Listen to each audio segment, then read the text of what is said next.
From the spark of initiate came a movement, a step of faith, a simple yes to God.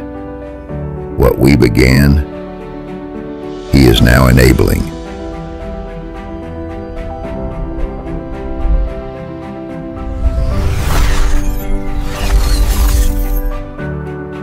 Last year we initiated worship, outreach, relationship, discipleship, small steps, big purpose. God was already preparing us for more. Now we declare, He is the enabler, the one who strengthens, provides, empowers. He enables leaders to rise, worship to ignite, lives to be transformed, not by our strength, but by His Spirit. Together we move as one, enabled to go, enabled to serve, enabled to love, enabled to shine. To Him who is able to do immeasurably more, be all the glory. Church of God General Trias, initiated by faith, enabled by grace.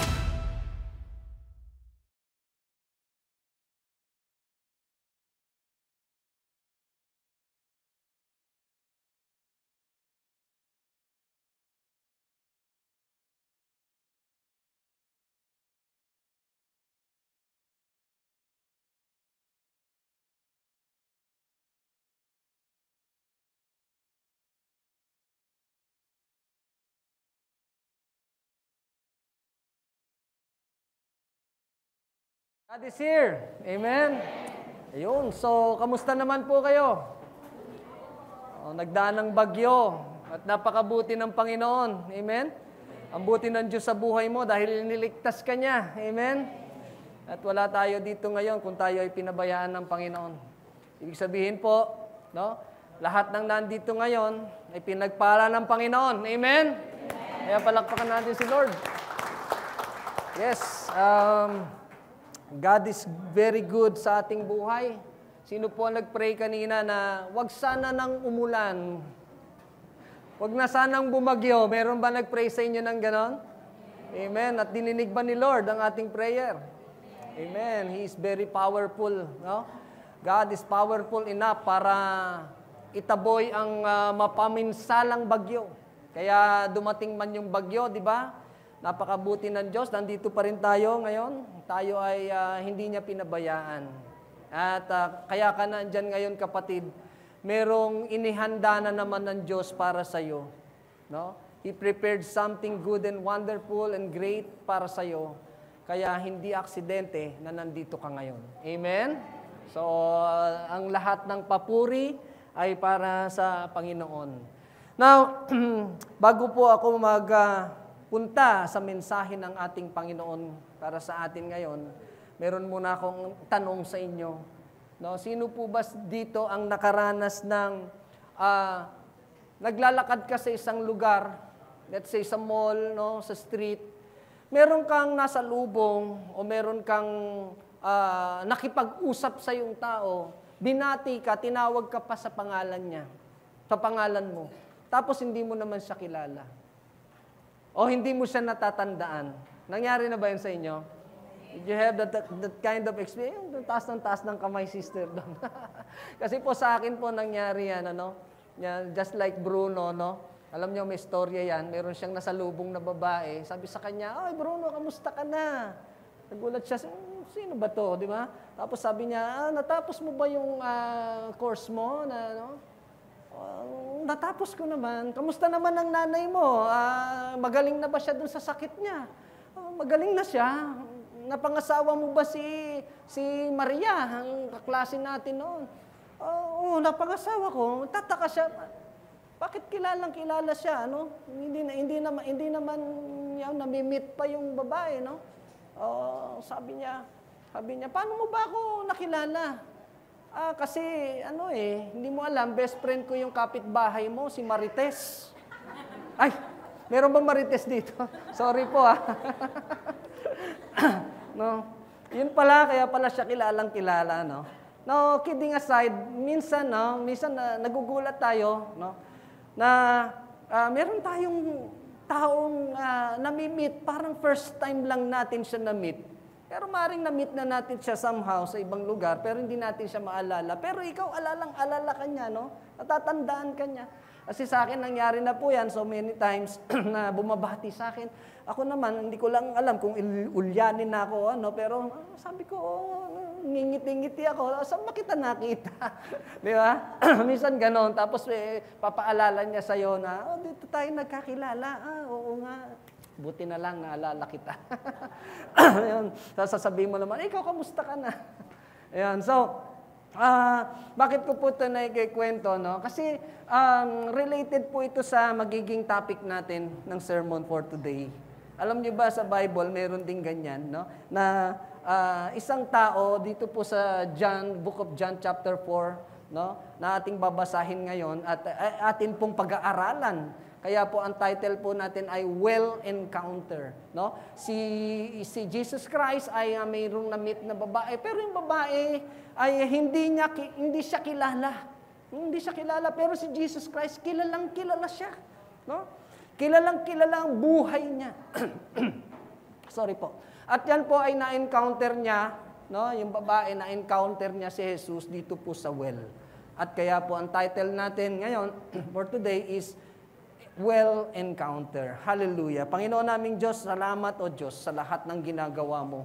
And today, O God, we are here encountering you, Jesus, once again in our life. Alam namin, Panginoon, na meron kang plano, meron kang purpose. Sa bawat isa sa amin, kaya kami narito, Lord God. And ang mensahe mo, Panginoon, na pinapahatid mo sa akin ngayon, Panginoon, ay para sa aming lahat. And your message is very important to us. Kaya, Panginoon, we are not here just to listen to your words, but, Panginoon, we will obey your words at ito po ay aming isa sa buhay. Maraming salamat sa gagawin mo pa sa araw na ito, Lord God. At pinapagpaubaya namin sa iyo lahat, Panginoon. Ang gawain ito ay para sa iyo. Nawa ikaw ay ang aming maitaas, mabigyan ka namin ng kaluguran at kaluwalhatian. Ito po ang aming sama-samang dalangin sa pangalan ni Jesus. Amen and amen. Palakpakan naman natin si Lord. God is good. Napakabuti ng Diyos all the time, and all the time, God is good. Wow. Praise the Lord. Now, ito pong story nito ay heartbreaking. Alam niyo yan? Siguro po, hindi na iba sa inyo itong kwento na ito about this Samaritan woman, no, na na-meet niya. No, she had an encounter with the Lord Jesus Christ to a place that is unexpected. Hindi niya inaasahan na doon sa lugar na yon at sa oras na yon ay mamimit niya ang Panginoong Jesus. No? Kaya po babasahin po natin ito, medyo mahaba, bear with me, at ito po ay mabilis lamang nating babasahin because this story ay napakaganda po, no? Kung atin lang pong nanamnamin ang bawat sinasabi po sa kwentong ito, tayo po ay mabibless. Ano po? The Word of God. Now, Jesus knew the Pharisees had heard that He was baptizing and making more disciples than John the Baptist, no? Though Jesus himself didn't baptize them, his disciples did, so he left Judea and returned to Galilee. He had to go through Samaria on the way. Tandaan po natin, noong mga panahong iyan, no, ang mga Hudyo ay hindi pwedeng makasalamuha sa mga Samaritano, no? Kaya po ang mga Pharisees ay alam nila, no, alam ni Jesus na mga Pharisees ay nababalitaan na pala nila na marami nang binabaptize, ano? Mas marami pang binaptize si Jesus Christ kaysa kay John the Baptist. Pero ang talagang nagbabaptize noon ay ang kanyang mga disipulo. Now, to proceed, eventually he came to the Samaritan village of Sychar, near the field that Jacob gave his son Joseph. Jacob's well was there, and Jesus, tired from the long walk, sat wearily beside the well about noontime. Take note. Soon a Samaritan woman came to draw water, and Jesus said to her, "Please give me a drink." He was alone at that time because his disciples had gone into the village to buy some food. So ito po yung location, may location map dito. No, sila Jesus Christ together with his disciple ay galing po ng Judea. Siya po ay magko-continue ng kanyang ministry doon po sa somewhere in Galilee. No? Kung tutusin, pwede naman silang dumiretso dyan, kaya lang they avoid the Samaritans. Dahil noong mga panahong yan, meron pong hidwaan ang mga Samaritan at mga Jew. Particularly po sa kanilang faith, sa kanilang pananampalataya.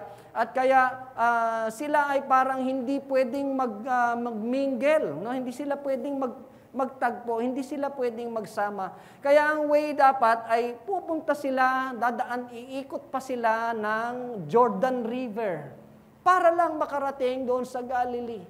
No? But ito po si Jesus Christ ay tumawid ng Samaria, kasama ang kanyang mga disipulo. At doon nga, nung siya doon po siya po ay napagod, siya po ay umupo at nagpahinga doon sa well, doon sa Sychar. Kaya ito po yung Jacob's well. At dito niya na-meet yung babae na Samaritana. Continue po natin. The woman was surprised, for Jews refused to have anything to do with Samaritans. Ito yung sabi ng babae, she said to Jesus, "You are a Jew and I am a Samaritan woman. Why are you asking me for a drink?" Now Jesus replied, "If you only knew the gift that God has for you and who you are speaking to, you would ask me and I would give you a living water. But sir, you don't have a rope or a bucket," she said, "and this well is very deep. Where would you get this living water? And besides, do you think you're greater than our ancestor Jacob, who gave us this well? How can you offer better water than he and his sons and his animals enjoyed?" Jesus replied, "Anyone who drinks this water will soon become thirsty again." And then Jesus said, "But those who drink the water I give will never be thirsty again. And it becomes a fresh, bubbling spring within them, giving them eternal life." "Please, sir," the woman said, "give me this water, then I'll never be thirsty again, and I won't have to come here to get water. Go and get your husband." Ito na po, sinabi ni Jesus Christ. Jesus told her, "I don't have a husband." The woman replied, Jesus said, "You're right, you don't have a husband.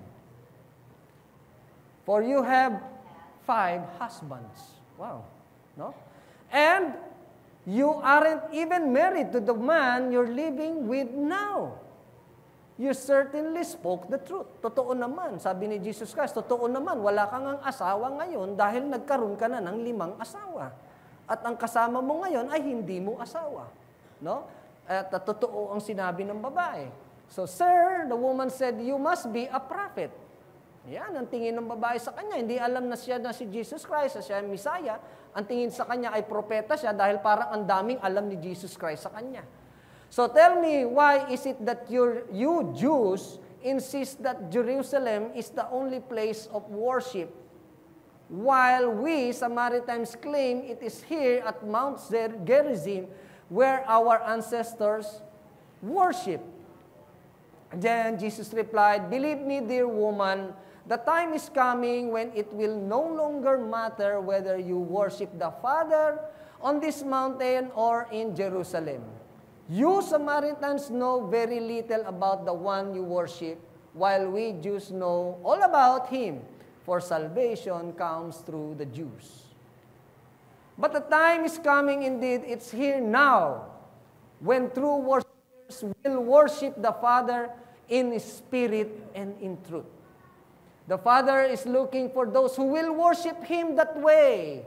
For God is spirit, so those who worship Him must worship in spirit and in truth. No? Dito po binrake na ni Jesus Christ yun.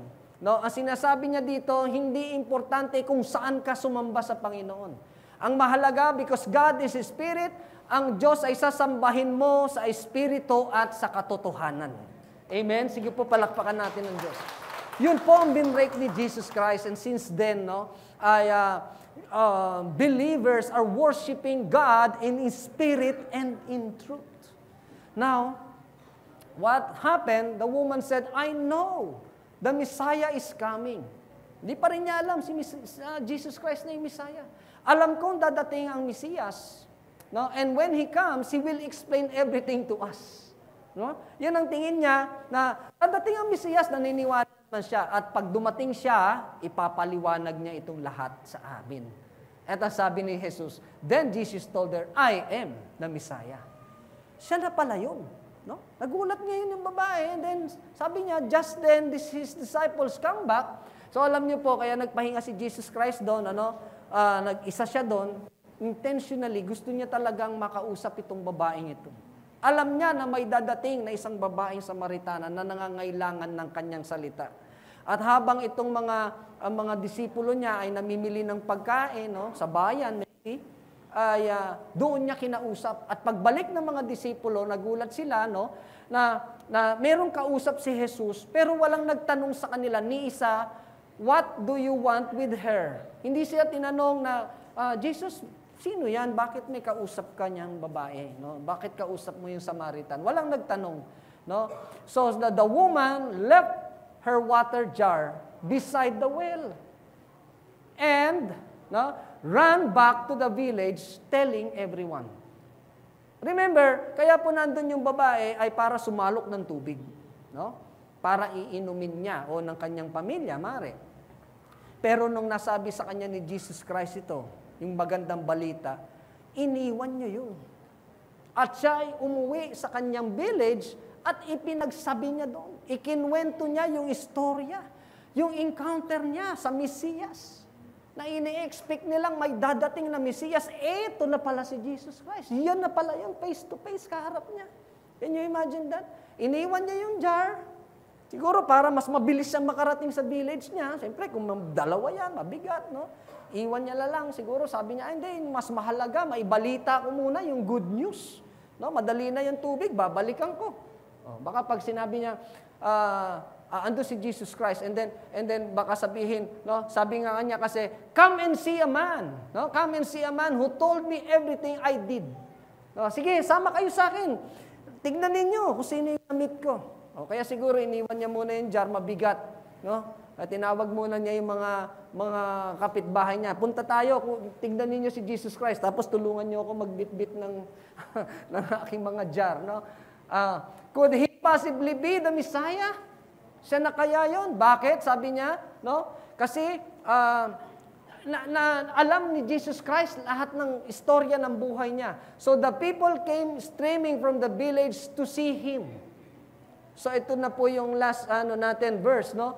Ngayon, ano po ang nakita natin sa kwento? Dumating si Jesus doon sa well, yun po ay hindi aksidente na siya ay nandun. Nung dumating yung babae, alam na ni Jesus na may dadating na Samaritan woman dun. And that encounter is not an accident. Amen? No, para sa atin, no, your encounter with Jesus Christ is never an accident. It is intentional. Amen? It is intentional. Katulad po ni Jesus Christ, hindi aksidente lang. Kasi kung tutusin, pwede naman siyang umikot doon sa Jordan dahil yun ang dapat na gawin daw ng mga Hudyo. Hindi sila dadaan ng Samaria. Pero intentional niya.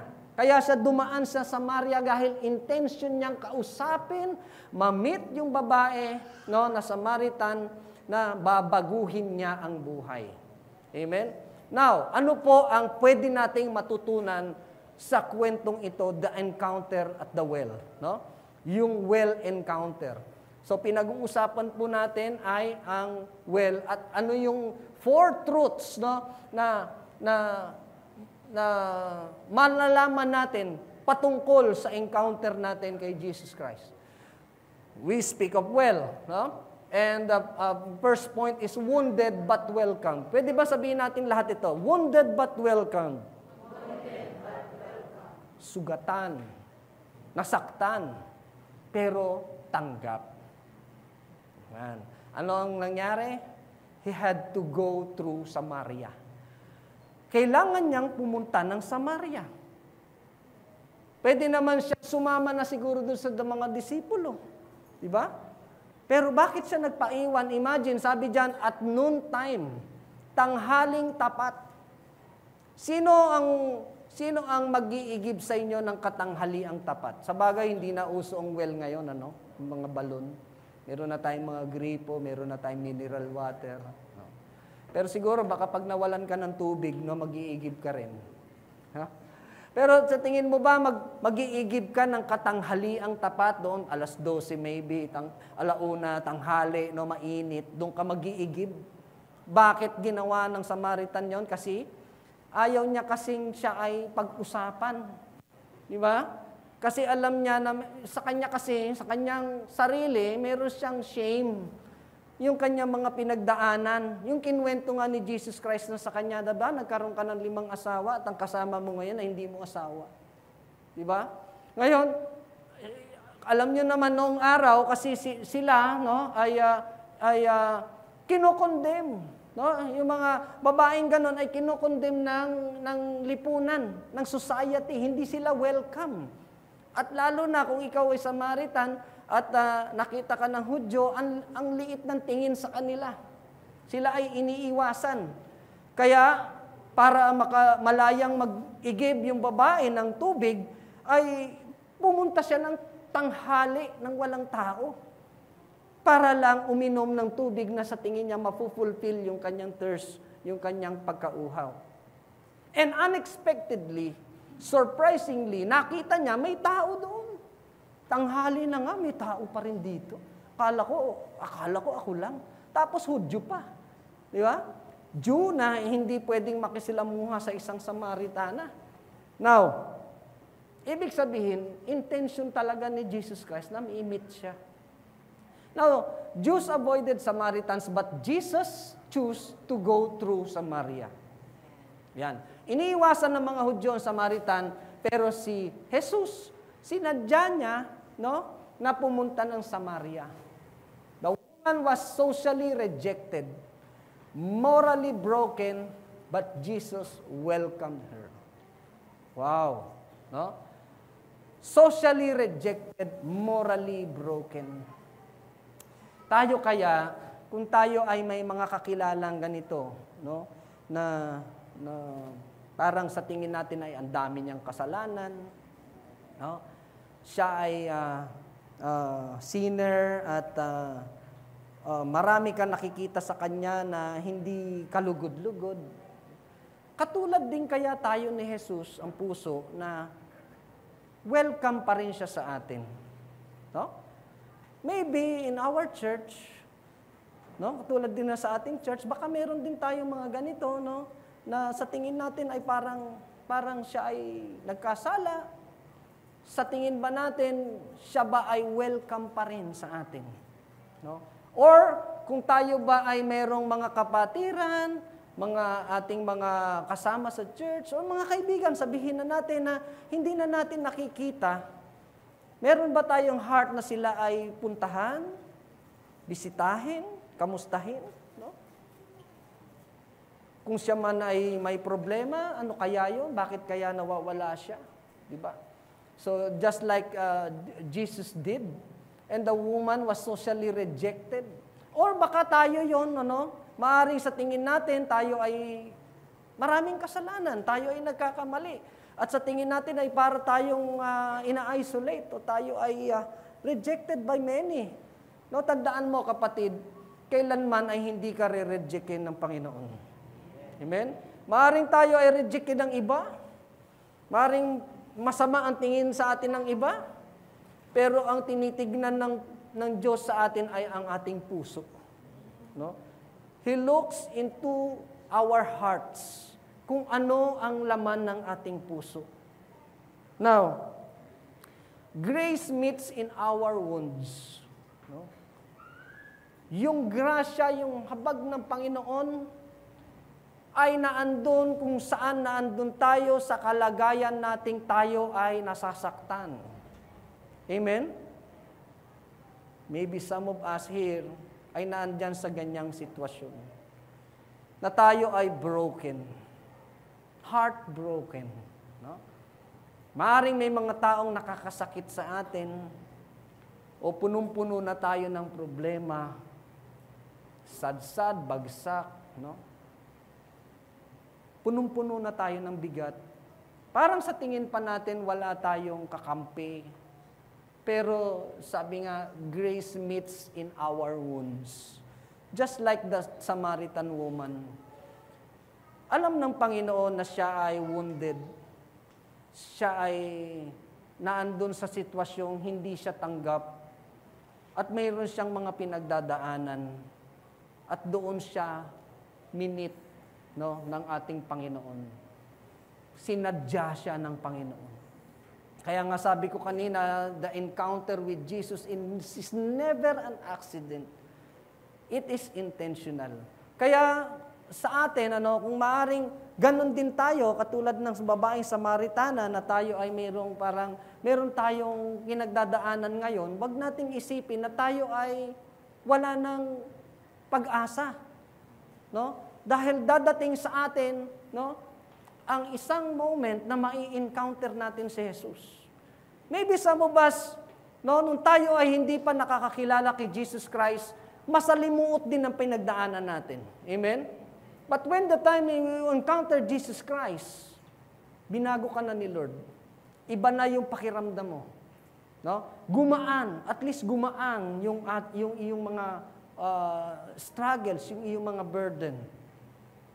No one is too far or too broken or too ashamed to be welcomed by Jesus. No? Walang malayo sa Panginoon.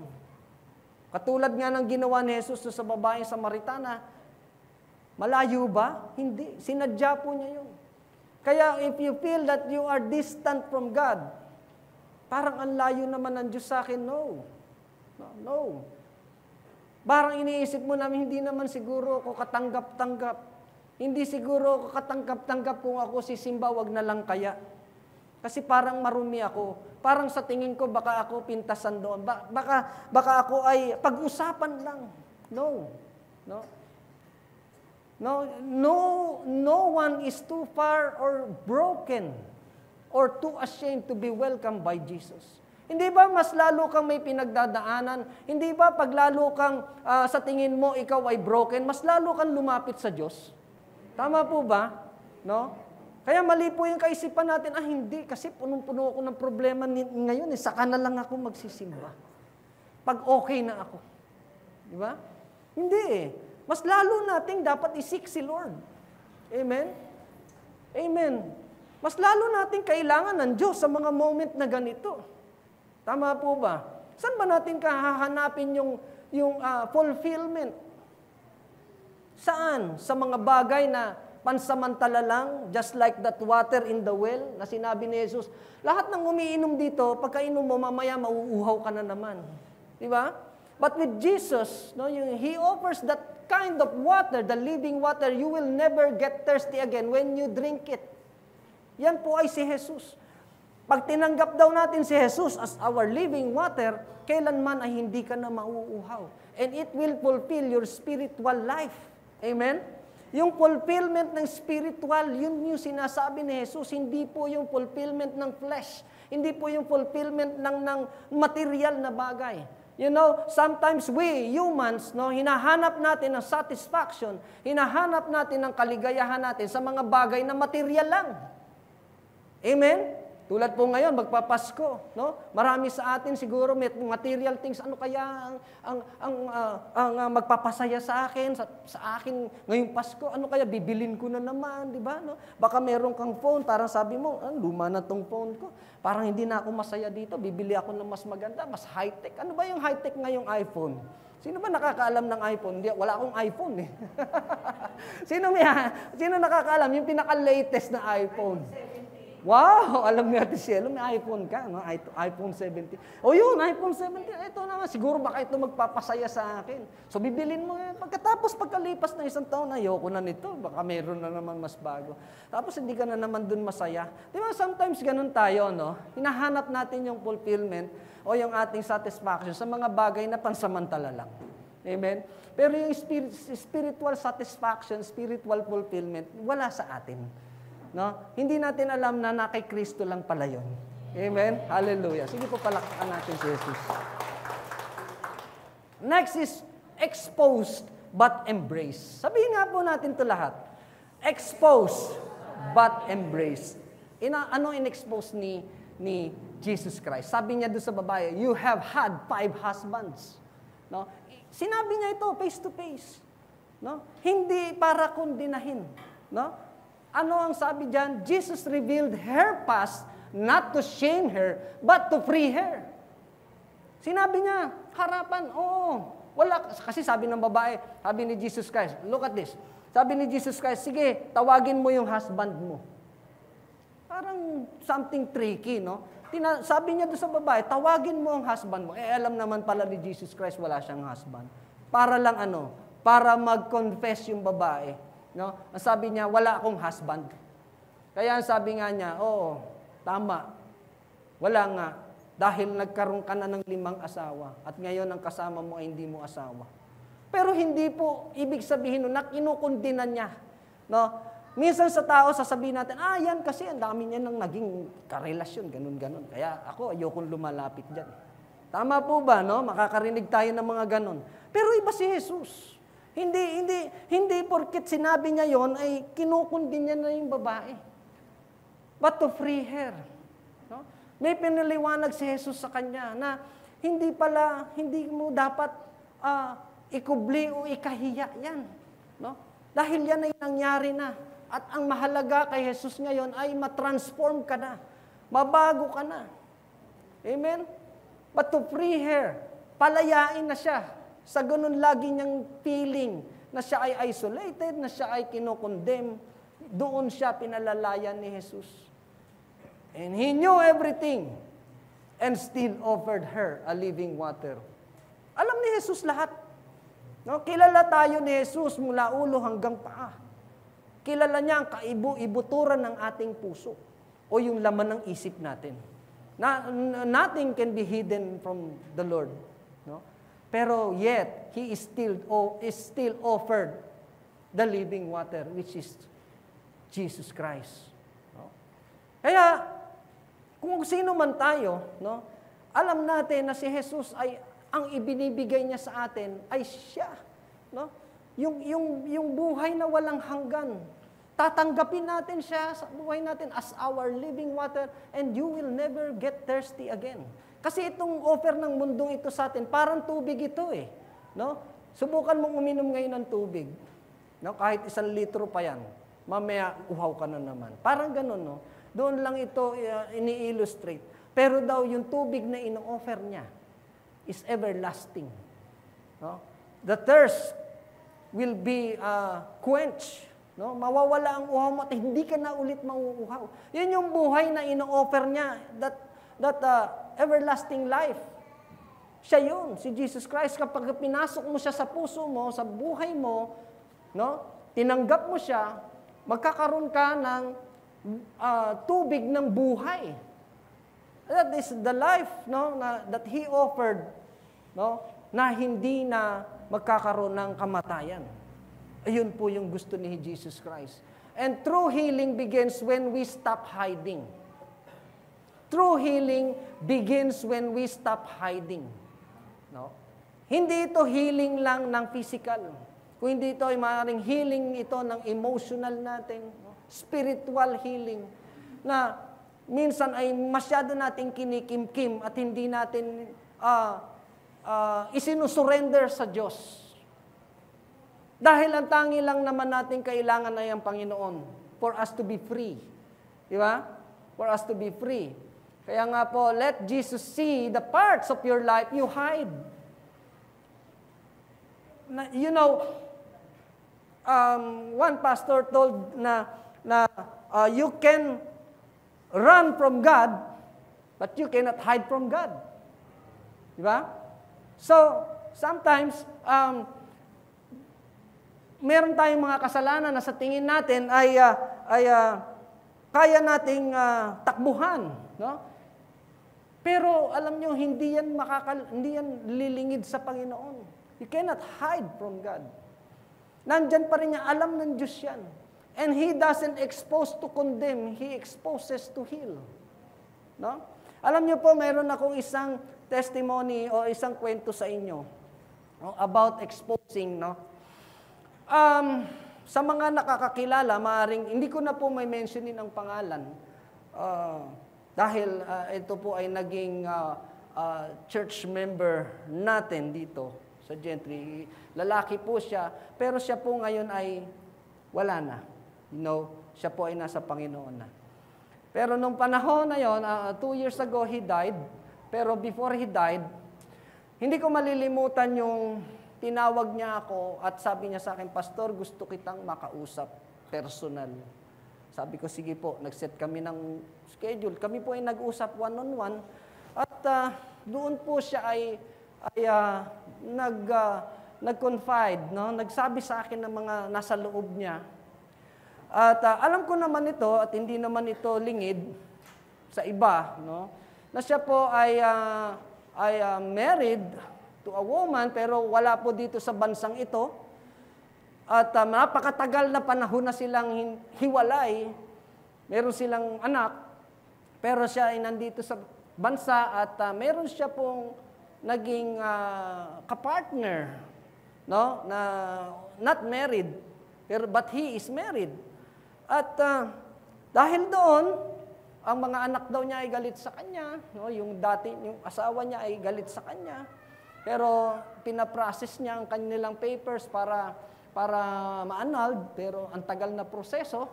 At siyempre, mahal niya itong babae ngayon at yun ay nagsama sila nang hindi pa siya Christian. Pero dahil nga na-encounter niya na si Jesus Christ, nagkakaroon siya ng conviction. Sabi niya sa akin, Pastor, matanda na ako. Sabi niya ganon. Paano kung isang araw mamatay ako? Marami akong kasalanan, mapatawad kaya ako ng Panginoon? Tanggapin kaya niya ako? And teary-eyed na siya doon, sabi ko sa kanya, Kuya, na-confess mo na ba ito kay Lord? Hindi po ako sa akin dapat kay Lord eh. Dapat po nag-repent na kayo sa Kanya. Although nandyan ka ngayon sa ganyan sitwasyon, iyan ba ay na-repent mo na sa Panginoon? Sabi niya, oo, Pastor. Sabi ko, then, Jesus already forgave you. At tinatanggap ka ng Diyos. Ang tinitignan ng Diyos sa iyo, Kuya, ay yung puso mo. At kung gusto mong magpabago sa Panginoon. And he cried, no? Miyak siya. Talaga, Pastor. Opo. Ako po ay naniniwala na nung tinanggap mo si Kristo sa buhay mo, ikaw ay tanggap ng Diyos. Amen? At katulad nga ng sinabi ni Jesus Christ sa babaeng makasalanan, no? Na siya ay babatuhin para siya ay mamatay dahil daw siya ay nangangalon niya. Ano ba ang sabi ni Jesus Christ? Sino dito sa ngayon ang nagkukondem sa'yo? Sabi ng babae, wala, Panginoon. Ako din. Hindi kita kinukundina. Go and sin no more. Sige na, malaya ka na, pero wag ka na ulit magkakasala. No po? So yun po, no? Ganun yung sinabi ko sa kanya. At sabi niya, salamat at alam kong ako ay mahal pala ng Diyos. And after months, no, siya nga po ay nawala na. No? Ayun. At least, no, in-expose niya yung kanyang nangyayari sa buhay niya at tanggap naman niya, no? Yung siya ay tumanggap din kay Jesus. Hallelujah. Now, ano po ang sunod? Loved and lifted. No? Minahal, ngunit ikaw ay itinaas. No? Hindi kinondem ni Jesus yung babaeng Samaritana. Instead, minahal niya ito. Bakit natin nasabi yan? Inofferan niya ng living water. Those who drink the water I give will never be thirsty again. Diba? Kung hindi niya mahal itong babaeng ito at kinukundina niya, sa tingin niyo, offeran niya ito ng living water. Sa tingin niyo, intentional, pupunta siya doon, katanghaliang tapat, iintayin niyan dumating itong babae para mag-offer siya ng living water. Mahal niya yung babaeng Samaritana despite sa mga pagkatao niya. Despite ng kanyang mga karanasan, dark past, brokenness, mahal na mahal niya yung babaeng niya. At alam ko, ganun din siya sa ating lahat. Kung meron man tayo mga dark past, kung meron man tayo mga brokenness, sa mga sandaling ito, doon tayo lalong pinararamdam ng Diyos sa atin na mahal niya tayo. Amen. Hallelujah. So, Jesus didn't just talk theology, He offered transformation. Opo, kinausap niya yung babae, hindi siya nag-speak ng kung ano-ano pa. No? Hindi na siya nagpaligoy-ligoy. Ang gusto niya ay i-offer yung transformation, yung pagbabagong buhay. Yun po ang intention ni Jesus Christ sa kanyang pakikipag-usap, sa kanyang pag-meet doon sa babaeng iyon. And she came for water but left with purpose. Pumunta yung babae doon, hindi naman para kay Jesus Christ. Ang gusto niya doon ay mag-igib ng tubig. No? Pero iniwan niya. And she left with purpose. Umalis siya doon sa tingin niya ay mapupulfill yung kanyang thirst. Iniwan niya yon at siya ay umalis na mayroong purpose. Diba? Siya po ay love lifted her from shame to boldness. No? From shame to boldness. Yung kanyang sinasabing kahihiyan niya, yung karumihan niya, no? Yun yung nag-open, no? Para naging eye-opener yon sa kanya na mayroon palang Jesus na kahit na ganito ako ay tatanggapin ako. Mamahalin ako, o-offeran pa ako ng living water. Diba? Now, God's love doesn't leave you where it found you. It lifts you to a new life. No? Sa kalagayan ng babaeng iyon, hindi pumayag si Jesus na gano'n na lang siya. Can you imagine that? Pumunta pa si Jesus doon dahil ang sadya niya doon ay yung talagang Samaritana na yun. Hindi natin alam kung ano na ang iniisip ng babaeng yon habang siya ay umiigib. Nung kausapin siya ni Jesus, alam ni Jesus ang pinagdadaanan niya. At hindi pumayag si Jesus na umalis na lang yung babaeng yon na walang nangyari. Na masayang lang yung moment. Walang sayang kay Jesus. Walang sayang sa Kanya. That encounter with Jesus Christ of that woman is not an accident. Intentionally, pinuntahan talaga siya doon ni Jesus dahil ang gusto ni Jesus siya ay maiangat. Bagsak siya eh. Gusto ng Diyos siya ay maiangat. Ma-uplift siya. At magkaroon siya ng bagong buhay. Yung hindi laging mabigat. Gusto ng Panginoon maging magaang ang buhay niya. Magkaroon siya ng tunay na kaligayahan, yung kaligayahang hindi kayang i-offer ng mga naging past niya, ng mga naging husbands niya, na kailanman na hindi siya naging maligaya. Maaaring sa atin, hindi naman about husband or wife. No? Maaaring meron tayong mga tinray na maraming bagay sa buhay natin na we think that This is happiness. This is the true happiness. But until the day na makilala natin si Jesus at matanggap natin sa buhay natin, sasabihin natin, hindi pala yun ang tunay na kaligayahan. Si Jesus lang pala ang tunay kong kaligayahan.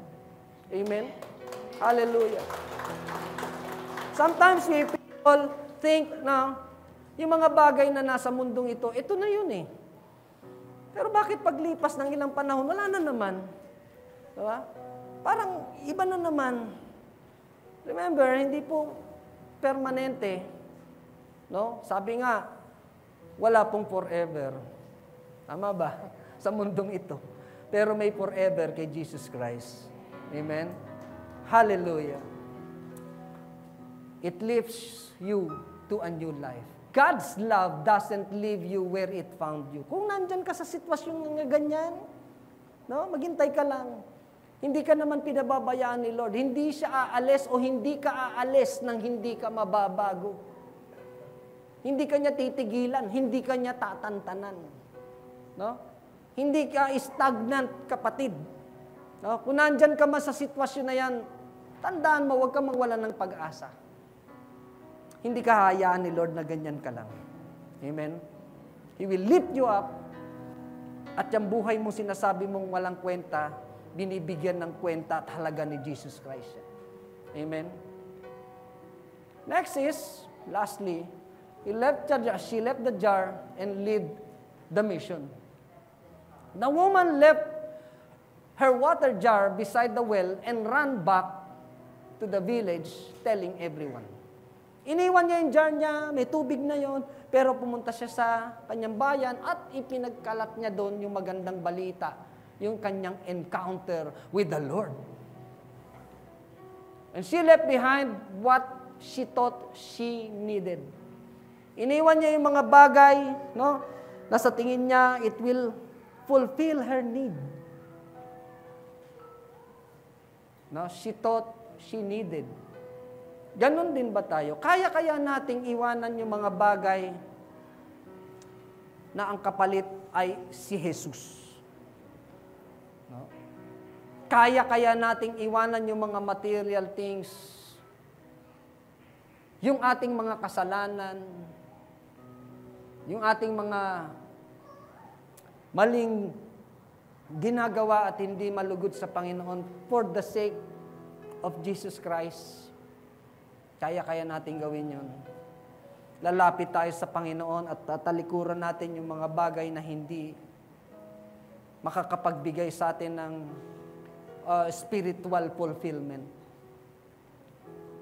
And her encounter became a testimony. Yung kanyang encounter kay Jesus Christ, nung siya umuwi sa kanyang bayan, tinestimony niya yun. At yung testimony ng buhay niya na alam ni Jesus Christ, yun ang nagpabago sa kanya. Amen?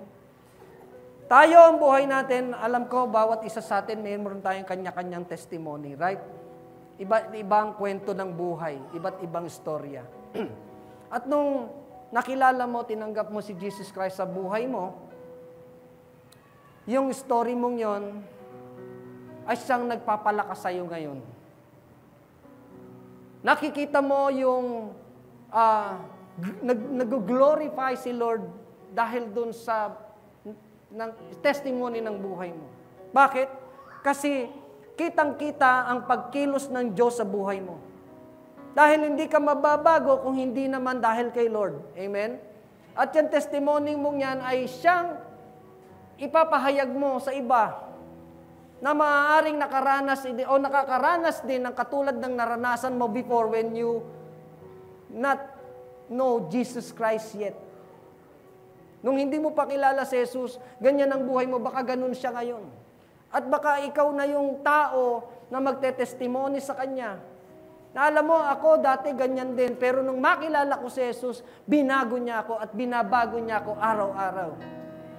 At malay mo, ikaw yung maging daan, gamitin ng Panginoon para yung taong yun ay mabago rin ang buhay niya. Amen? So many times na ng testimony ng buhay ko ay lagi kong isinasama sa mga preaching ko. Lagi kong sinasabi na kung hindi ninyo ako kilala o kung kilalanan ninyo ako noon pa, maybe hindi nyo ako magugustuhang klase ng tao. No? Hindi ko ikinakahiya yung nakaraan ko. Hindi ko kinakahiya na naging lasenggero ako. Hindi ko kinahihiya na once, long time ago, na nag-cheat ako sa asawa ko.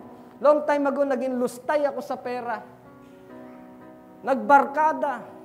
Napiriwara. Hindi ko po yun kinakahiya dahil yun po ang isang testimony ko ng katotohanan ng Diyos. Ang Diyos ay kayang bumago ng buhay. Hallelujah. Praise the Lord. Kaya nga po sinasabi ko sa inyo mga kapatid, kung ano man yung mga nararanasan natin ngayon, kung ano man ang kalalagayan mo ngayon, don't give up. Never lose hope. No? Jesus is just waiting for you. No? Na-surrender mo yan sa Panginoon. Yun lang naman ang gusto niya eh. You cannot change your life. You cannot change yourself. But Jesus can. Jesus can. Walang imposible sa Kanya. Many believe because of her story. Alam natin maraming unbelievers, right? Kahit sa panahon natin, nung panahon ni Jesus Christ, ang daming unbelievers. Ang daming hindi naniniwala. At hanggang sa ngayon, marami pa rin hindi na tunay na sumasamba at kumikilala sa Panginoon. Alam niyo po tayong mga tao ngayon, wala naman tayong pinag-iba sa tao nung araw eh. Tao sila, tao rin tayo. No? Yung ugali nila noon, pwede rin ugali natin ngayon. Anong pinag-iba? Panahon. Panahon lang ang pinag-iba natin. Yung time nila noon at ang time natin, old times, ancient times, pero tayo ay nasa modern age, modern time. Pero tao pa rin tayo. At yung mga unbelievers noon ay may mga unbelievers pa rin ngayon. At maaaring yung ating story, nung tayo ay na-encounter na natin si Jesus sa buhay natin, at yan ay kinwento natin sa kanila, kung paano tayo tinransform ni Lord. No? We can transform them. No? Pwedeng ba transform sila from unbeliever to believer of God? Amen? Yung experience natin, nung ma-encounter si Jesus Christ, binago tayo, ganun din, pwede rin silang baguhin ng Panginoon. Many believe.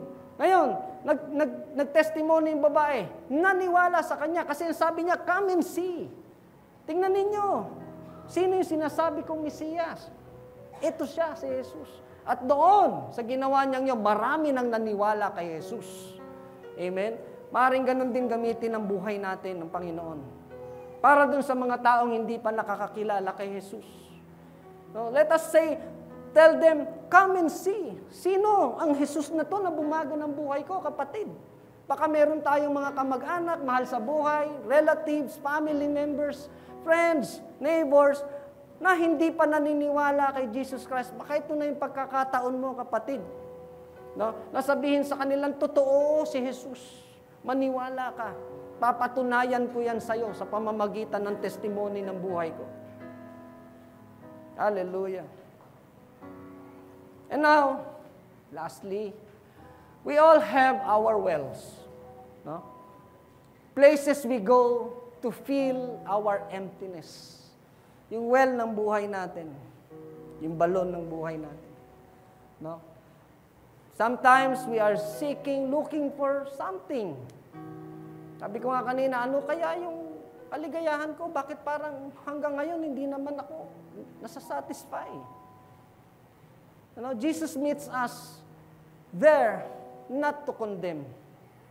Diyan sa buhay mo, sa kalagayan mong yan ngayon, hindi ka kinatagpo ng Panginoon dyan para ikaw ay kondemnahin, para ikaw ay pintasan, para ikaw ay layuan, but to offer living water. Amen? Kaya mo na-encounter si Jesus pala. Kasi meron siyang ino-offer sa iyo na living water.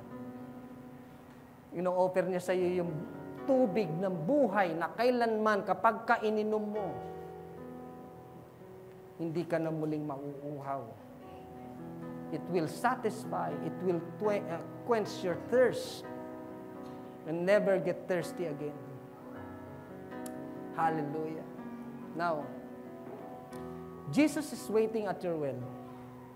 Naghihintay siya ngayon sa iyo, kapatid. Naghihintay lang siya sa iyo. Will you let Him quench your thirst and use your story for His glory? Amen? Tanggap ba natin si Jesus? Can I hear amen? Tanggap ba natin si Jesus? Will we let, no, yung ating mga story ba ay kaya natin itong magamit para ang Panginoon Diyos ang siyang mabigyan ng kaluwalhatian? Amen? Hallelujah. Now, everybody, maring lahat tayo or some of us had an encounter with Jesus. Doon sa encounter natin iyon, naramdaman natin na yun pala ang magiging daan para mabago ka. Amen? Maring naranasan natin yan. And we all have our well encounter with Jesus Christ. Amen? Pwede po ba tayong tumayo?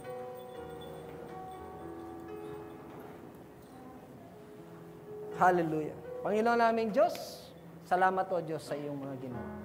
Mga kapatid, maring tayo ay nasa sitwasyon, nasa kalagayan na tayo ay dumadanas ng mahirap, problema, or we have some shames in our life. No? Sometimes maring we feel like tayo ay nilalayuan or hindi tayo tanggap. May mga hindi tayo nauunawaan. Remember, kung meron mang higit-higit na nakakaunawa sa atin, walang iba yan kung hindi ang ating Panginoon Diyos. Dahil alam niya, kilala niya tayo. Ever since, kilala niya tayo. And wala tayong may tatago sa Kanya. Kaya po sa mga sandaling ito, no, habang tayo ay umaawit as the praise and worship sing the song, I encourage everyone, no, to feel Jesus in your life. Remember that first encounter with Jesus. Kailan mo ba unang na-encounter si Jesus sa buhay mo? Paano mo siya naranasan sa buhay mo? Ano ba ang nagawa ni Kristo sa buhay mo, kapatid? Na hanggang sa ngayon ay ginagawa niya sa iyo. Paano ka pinalakas ng Panginoon? Paano ka binigyan ng pag-asa ng Panginoon? Ano pa yung hinihiling mo sa Panginoon? At sa mga oras na to, Jesus is inviting you to come to Him. No? To come to Him and encounter Him once again. Ma-encounter pa ulit natin ng Panginoong Jesus sa ating buhay. Baka meron pa tayong mga nasa saloobin na hindi natin mailabas. Humihingi ka ng kagaangan, kagalingan sa karamdaman, kagaangan ng kalooban, pagpapatawad, o humihingi ka ng tawad sa Panginoon. Let us come to His altar.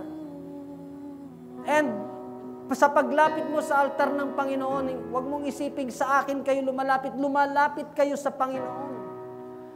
Because it's a sign na kayo ay nagtitiwala, tayo ay nagtitiwala sa Kanya.